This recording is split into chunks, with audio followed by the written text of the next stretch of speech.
بسم الله الرحمن الرحيم. الحمد لله الذي أنزل على عبده الكتاب ولم يجعل له عوجا قيما لينذر بأسا شديدا من لدنه ويبشر المؤمنين الذين يعملون الصالحات أن لهم أجرا حسنا ماكثين فيه أبدا وينذر الذين قالوا اتخذ الله ولدا ما لهم به من علم ولا لآبائهم كبرت كلمة تخرج من أفواههم إن يقولون إلا كذبا فلعلك باخع نفسك على آثارهم إن لم يؤمنوا بهذا الحديث أسفا إنا جعلنا ما على الأرض زينة لها لنبلوهم أيهم أحسن عملا وإنا لجاعلون ما عليها صعيدا جرزا أم حسبت أن أصحاب الكهف والرقيم كانوا من آياتنا عجبا إذ أوى الفتية إلى الكهف فقالوا ربنا آتنا من لدنك رحمة وهيئ لنا من أمرنا رشدا فضربنا على آذانهم في الكهف سنين عددا ثم بعثناهم لنعلم أي الحزبين أحصى لما لبثوا أمدا نحن نقص عليك نبأهم بالحق إنهم فتية آمنوا بربهم وزدناهم هدى وربطنا على قلوبهم إذ قاموا فقالوا ربنا رب السماوات والأرض لن ندعو من دونه إلها لقد قلنا إذا شططا هؤلاء قومنا اتخذوا من دونه آلهة لولا يأتون عليهم بسلطان بين فمن أظلم ممن افترى على الله كذبا وإذ اعتزلتموهم وما يعبدون إلا الله فأووا إلى الكهف ينشر لكم ربكم من رحمته ويهيئ لكم من أمركم مرفقا وترى الشمس إذا طلعت تزاور عن كهفهم ذات اليمين وإذا غربت تقرضهم ذات الشمال وهم في فجوة منه ذلك من آيات الله من يهد الله فهو المهتد ومن يضلل فلن تجد له وليا مرشدا وتحسبهم أيقاظا وهم رقود ونقلبهم ذات اليمين وذات الشمال وكلبهم باسط ذراعيه بالوصيد لو اطلعت عليهم لوليت منهم فرارا ولملئت منهم رعبا وكذلك بعثناهم ليتساءلوا بينهم قال قائل منهم كم لبثتم قالوا لبثنا يوما أو بعض يوم قالوا ربكم أعلم بما لبثتم فابعثوا أحدكم بورقكم هذه إلى المدينة فلينظر أيها أزكى طعاما فليأتكم برزق منه وليتلطف ولا يشعرن بكم أحدا إنهم إن يظهروا عليكم يرجموكم أو يعيدوكم في ملتهم ولن تفلحوا إذن أبدا وكذلك أعثرنا عليهم ليعلموا أن وعد الله حق وأن الساعة لا ريب فيها إذ يتنازعون بينهم أمرهم فقالوا بنوا عليهم بنيانا ربهم أعلم بهم قال الذين غلبوا على أمرهم لنتخذن عليهم مسجدا سيقولون 3 رابعهم كلبهم ويقولون 5 سادسهم كلبهم رجما بالغيب ويقولون 7 وثامنهم كلبهم قل ربي أعلم بعدتهم ما يعلمهم إلا قليل فلا تمار فيهم إلا مراء ظاهرا ولا تستفت فيهم منهم أحدا ولا تقولن لشيء إني فاعل ذلك غدا إلا أن يشاء الله واذكر ربك إذا نسيت وقل عسى أن يهديني ربي لأقرب من هذا رشدا ولبثوا في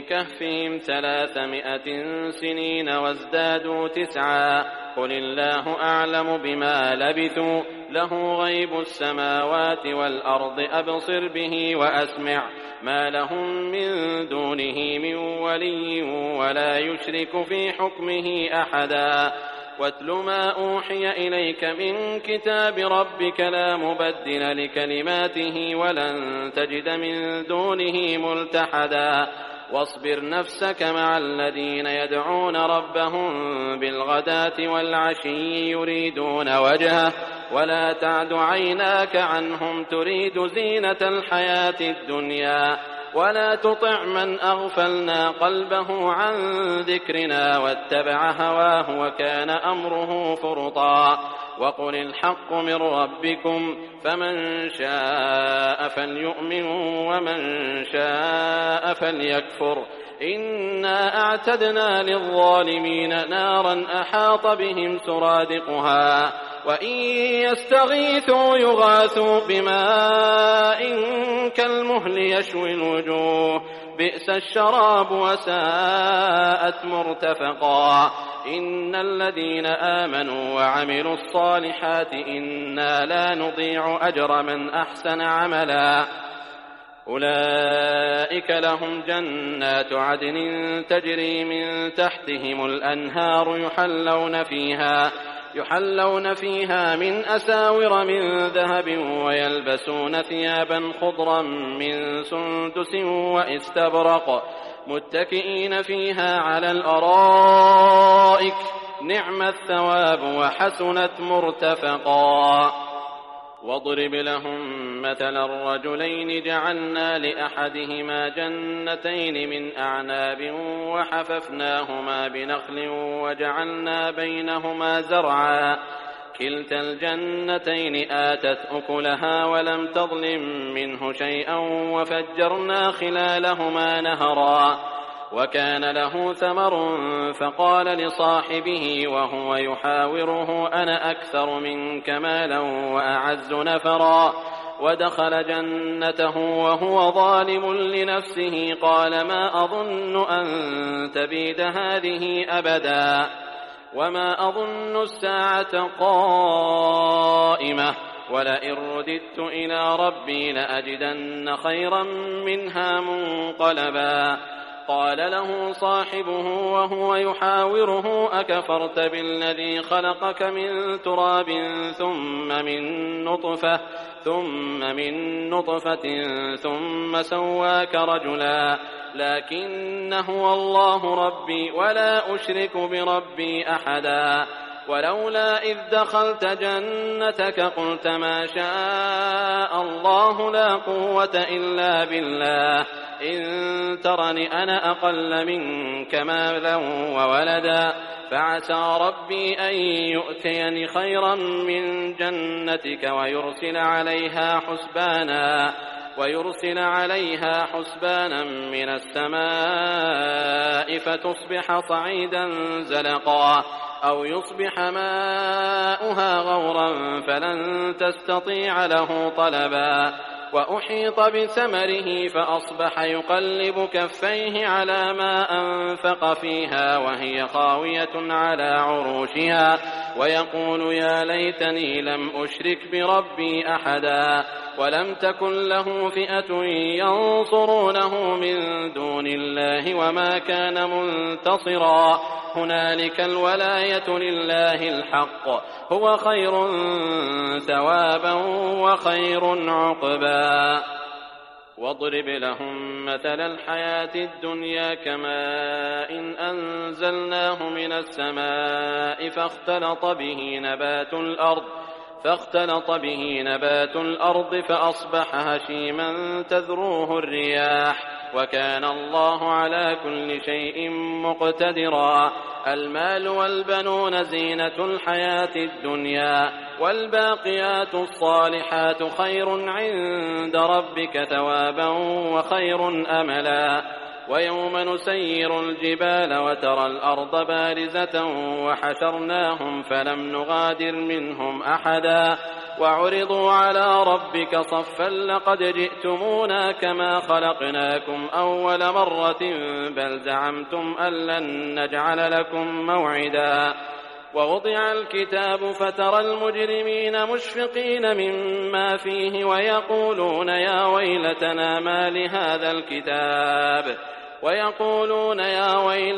ما لهذا الكتاب لا يغادر صغيرة ولا كبيرة إلا أحصاها ووجدوا ما عملوا حاضرا ولا يظلم ربك أحدا. وإذ قلنا للملائكة اسجدوا لآدم فسجدوا إلا إبليس كان من الجن ففسق عن أمر ربه أفتتخذونه وذريته أولياء من دوني وهم لكم عدو بئس للظالمين بدلا. ما أشهدتم خلق السماوات والأرض ولا خلق أنفسهم وما كنت متخذ المضلين عضدا. ويوم يقول نادوا شركائي الذين زعمتم فدعوهم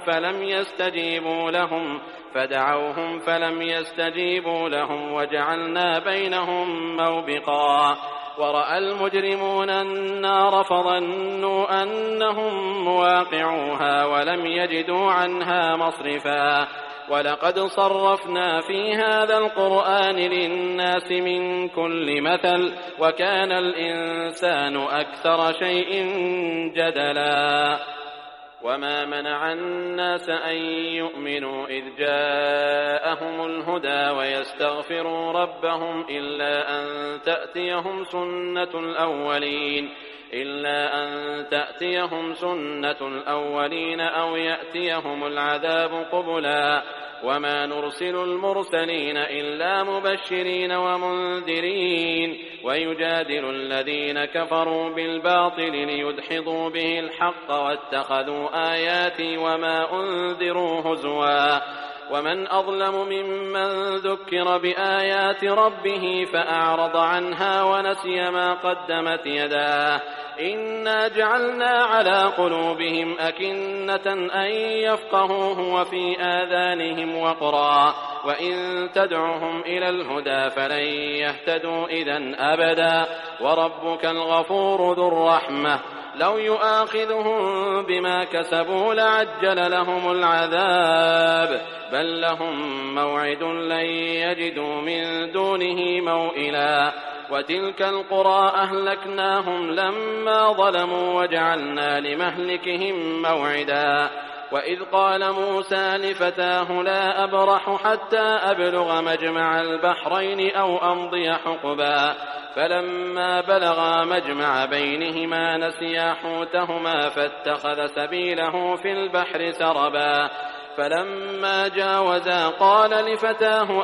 آتنا غداءنا لقد لقينا من سفرنا هذا نصبا. قال أرأيت إذ أوينا إلى الصخرة فإني نسيت الحوت وما أنسانيه إلا الشيطان أن أذكره واتخذ سبيله في البحر عجبا. قال ذلك ما كنا نبغ فارتدا على آثارهما قصصا فوجدا عبدا من عبادنا آتيناه رحمة من عندنا وعلمناه من لدنا علما. قال له موسى هل أتبعك على أن تعلمني مما علمت رشدا قال إنك لن تستطيع معي صبرا وكيف تصبر على ما لم تحط به خبرا. قال ستجدني إن شاء الله صابرا ولا أعصي لك أمرا. قال فإن اتبعتني فلا تسألني عن شيء حتى أحدث لك منه ذكرا.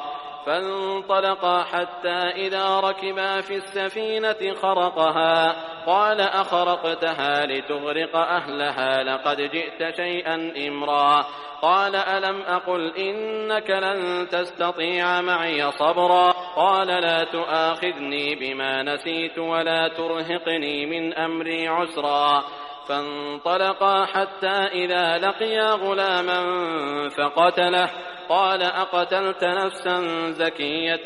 بغير نفس لقد جئت شيئا نكرا قال ألم أقل لك إنك لن تستطيع معي صبرا قال إن سألتك عن شيء بعدها فلا تصاحبني قد بلغت من لدني عذرا فانطلقا حتى إذا أتيا أهل قرية استطعما أهلها فأبوا أن يضيفوهما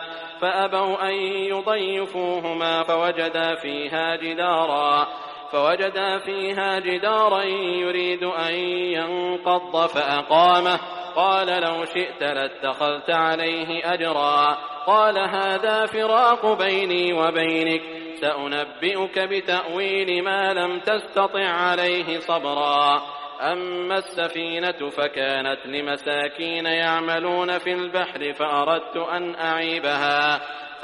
أن أعيبها وكان وراءهم ملك يأخذ كل سفينة غصبا وأما الغلام فكان أبواه مؤمنين فخشينا أن يرهقهما طغيانا وكفرا فأردنا أن يبدلهما ربهما خيرا منه زكاة وأقرب رحما وأما الجدار فكان لغلامين يتيمين في المدينة وكان تحته كنز لهما وكان أبوهما صالحا فأراد ربك أن يبلغا أشدهما ويستخرجا كنزهما رحمة من ربك وما فعلته عن أمري ذلك تأويل ما لم تسطع عليه صبرا ويسألونك عن ذي القرنين قل سأتلو عليكم منه ذكرا إنا مكنا له في الأرض وآتيناه من كل شيء سببا فأتبع سببا حتى إذا بلغ مغرب الشمس وجدها تغرب في عين حمئة ووجد عندها قوما قلنا يا ذا القرنين إما أن تعذب وإما أن تتخذ فيهم حسنا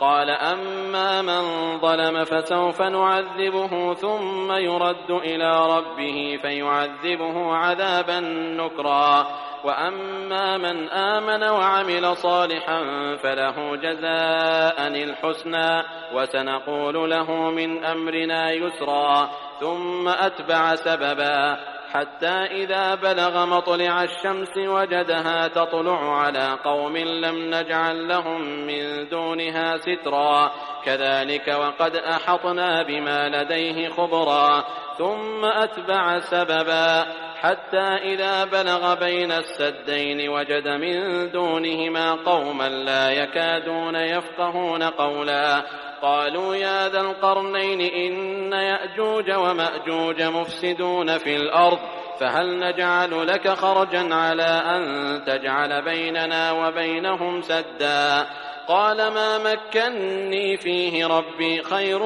فأعينوني بقوة أجعل بينكم وبينهم ردما آتوني زبر الحديد حتى إذا ساوى بين الصدفين قال انفخوا حتى إذا جعله نارا قال آتوني أفرغ عليه قطرا فما استطاعوا أن يظهروه وما استطاعوا له نقبا قال هذا رحمة من ربي فإذا جاء وعد ربي جعله دكاء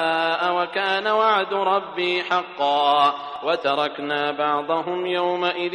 يموج في بعض ونفخ في الصور فجمعناهم جمعا وعرضنا جهنم يومئذ للكافرين عرضا الذين كانت أعينهم في غطاء عن ذكري وكانوا لا يستطيعون سمعا